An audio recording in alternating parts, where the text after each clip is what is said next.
May we ask for a reaction from the palace regarding the statement of VP Sara Duterte in an interview yesterday sa Digos City where she stated, and I quote, "Marami siyang kakulangan bilang presidente, hindi lamang sa pagbibigay ng simpatya at empathy sa ating mga kababayan. More than that ay yung problema at eskandalo sa paggamit ng pera ng bayan." Salamat. Okay. Nakakuha po ako ng transcript niyan. At napansin ko po na maaari na ganito ang nagiging sagot ng Vice Presidente dahil na-feed siya ng mga maling impormasyon. Okay, may isang reporter, hindi po natin alam kung sino, ang tanong ganito, and I quote, "Ma'am, ang mga OFW, masamang-masama ang loob kay PBBM lalo't hindi niya sinalubong sa airport yung mga na-repatriate nating mga kababayan. Ano take nyo?"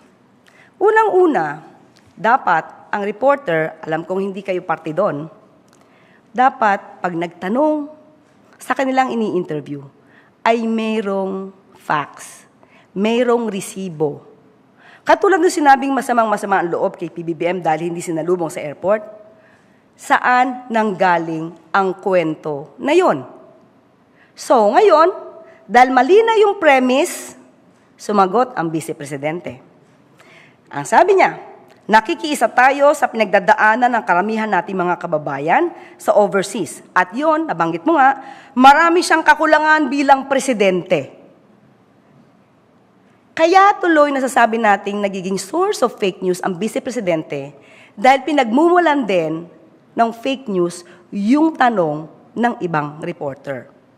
So sana maiwasan ng ibang mga reporter, I'm not pertaining to all of you because I know you're all professional here. Iwasan yung ganon, especially kung ang reporter nito ay kaalyado niya or hindi.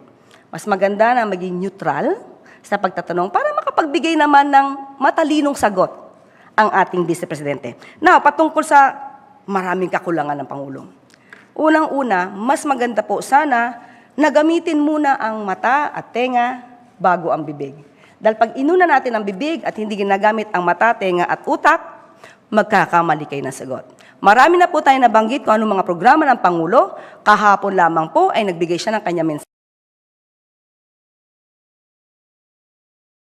Ang mga naging trabaho at accomplishments ng pamahalaan para sa ating mga kababayan. Especially patungkol dito sa nangyayari sa Middle East.